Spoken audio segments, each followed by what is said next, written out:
एक ऐसी किताब जिसमें राणा सांगा के बारे में लिखा है, वह किताब है Maharana Sanga the Hindupat, the last great leader of Rajput race. इस किताब को शारदा हरविलास और दीवान बहादुर ने लिखा है। इस किताब में न सिर्फ महाराणा सांगा से जुड़े किस्से बताए गए हैं, जबकि यह किताब उस विवादित इतिहास से भी जुड़ी हुई है जहां मुगल शासक बाबर का भारत में आगमन होता है और राणा सांगा के साथ खानवा का युद्ध होता है। साल 1517 जब दिल्ली में सुल्तान इब्राहिम लोदी का शासन था। लोदी के शासन काल में इस समय क्रूरता अपने चरम पर थी। कहा जाए तो वह बहलोल लोदी और सिकंदर लोदी से भी ज्यादा क्रूर हो चुका था। उसने क्रूरता की इतनी हदें पार की थी कि कई राजा उसके दुश्मन बन चुके थे। हर कोई उसे सत्ता से बेदखल करना चाहता था। वहीं अपनी अय्याशी में इब्राहिम लोदी के पास अब ना तो इतना पैसा बचा था और ना ही ताकत कि वो अपने दुश्मनों को दिल्ली आने से रोक सके। उस समय लाहौर के गवर्नर थे दौलत खान। उन्होंने दिल्ली को इब्राहिम लोदी से आजाद करने के लिए काबुल के राजा यानी कि बाबर को भारत आने का न्योता दिया। इसके साथ ही उसने बाबर को हिंदुस्तान पर राज करने का प्रस्ताव भी दिया। वहीं बाबर के लिए भी उस समय हिंदुस्तान की गद्दी पर बैठना जरूरी हो चुका था। कारण था पंजाब जीतने के उसके सारे मंसूबे पर पानी फिर जाना, जिसके बाद अब वह बस किसी तरह से हिंदुस्तान की राजगद्दी चाहता था। Maharana Sanga the Hindupat, the last great leader of Rajput race के मुताबिक बाबर ने अपनी आत्मकथा में लिखा है कि महाराणा सांगा चाहते थे कि दिल्ली की गद्दी पर बाबर बैठे, इसके बदले में वह उन्हें आगरा की गद्दी सौंप दे। वहीं इन सब के बीच ऐसी एक साजिश आलम खान रच रहा था, जिसे राजकुमार खिलजी के नाम से भी जाना जाता था। उसने बाबर से हाथ मिलाया और उसे पंजाब पर कब्जा करने का सपना भी दिखाया और उसकी सेना लेकर दिल्ली के खिलाफ कूच कर गया। उस छोटे से युद्ध में आलम खान की करारी हार हुई और इब्राहिम लोदी ने दिल्ली की सत्ता पर अपना कब्जा बरकरार रखा। लेकिन बाबर को भारत से एक संदेश गया, अगर दिल्ली चाहिए तो यही सही समय है।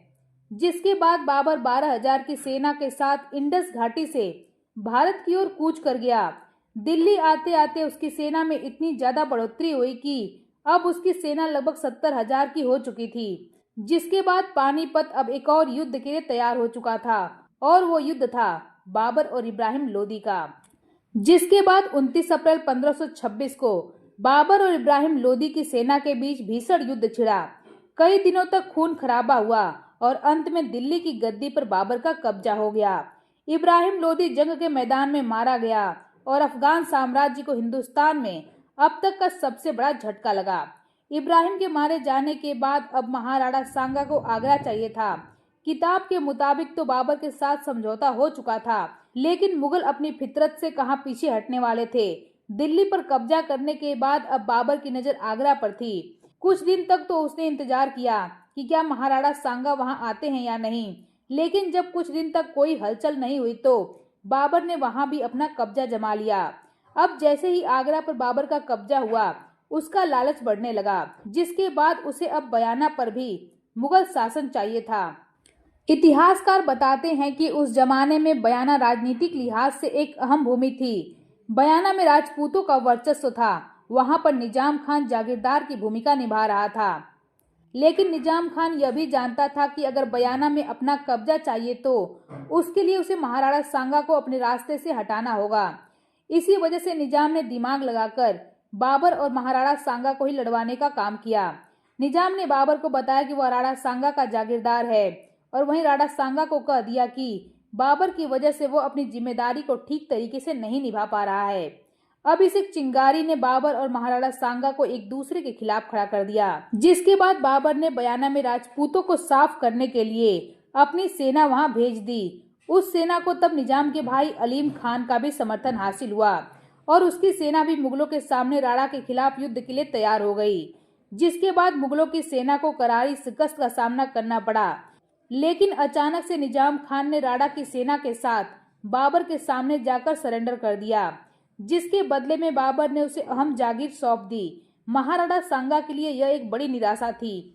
यह वह मौका बना जब उन्होंने कसम खाई कि अब वह मुगलों को भारत से खदेड़ कर रहेंगे। 11 फरवरी 1527 को बाबर ने आगरा के बाहर अपने कदम रखे और सांगा के खिलाफ युद्ध की घोषणा कर दी।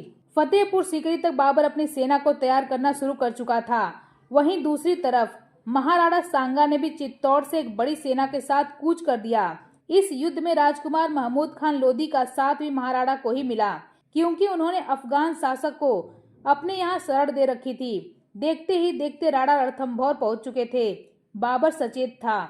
उसने अपनी आत्मकथा में स्पष्ट लिखा है कि महाराणा सांगा एक ताकतवर राजा हैं। अपनी तलवार के दम पर उन्होंने पूरी दुनिया में ख्याति कमाई है। महाराणा सांगा तेज गति से बयाना की तरफ बढ़े और उन्होंने वहां बाबर के शासन का अंत कर दिया। उस समय के इतिहासकार बताते हैं कि मुगलों को भी एहसास हो चुका था कि उनका युद्ध कोई अफगान या किसी दूसरी सेना से नहीं, बल्कि वो राजपूत सेना थी, जो अपने वतन के लिए मर मिटने के लिए जानी जाती थी। दूसरी तरफ बाबर की सेना में विश्वास की भारी कमी थी। इसी वजह से युद्ध के मैदान में भी उन्हें लगातार नुकसान झेलना पड़ रहा था। किताब बताती है कि राणा के साथ युद्ध के दौरान बाबर इतना ज्यादा टूट चुका था कि उसने शराब छोड़ने का निर्णय लिया। उसका मानना था कि शराब की लत ने उसे काफी नुकसान पहुंचाया है। ऐसे में शराब जैसी बुरी आदत से वो खुद को मुक्त कर जीत की राह तलाशना चाहता था। इसी वजह से बाबर ने सोने के कई गिलास गरीबों में दान करने का फैसला किया। उसे लगा वह खुद को शुद्ध कर सांगा को उस युद्ध में हरा पाएगा जिसमें उसकी लगातार हार हो रही है।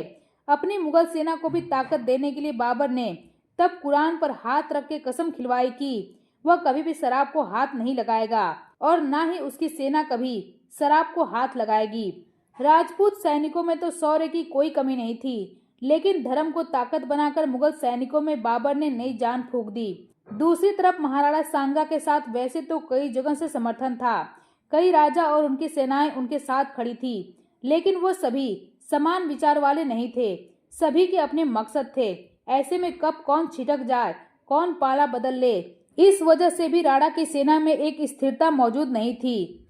इस बीच 12 मार्च 1527 को बाबर और महाराणा सांगा आमने सामने थे।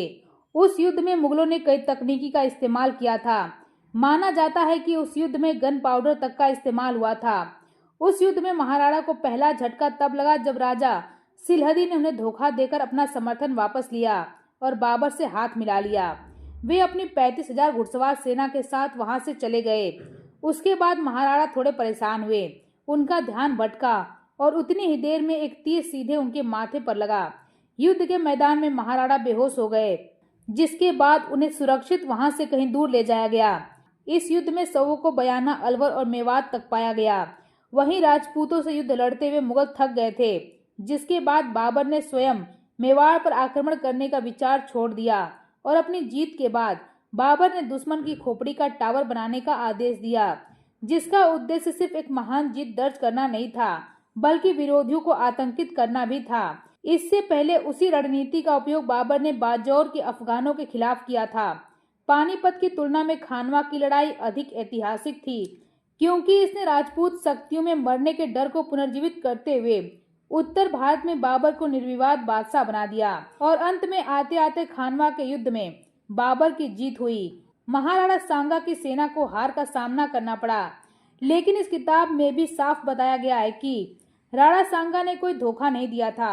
उन्होंने तो पूरी ताकत के साथ बाबर के खिलाफ युद्ध लड़ा। उस युद्ध में मुगलों के पसीने छूटे। बाबर को भी राणा की ताकत का लोहा मानना पड़ा। इतिहासकारों का कहना है कि अगर राणा के वंशज राणा की तरह होते तो शायद भारत का इतिहास कुछ और होता।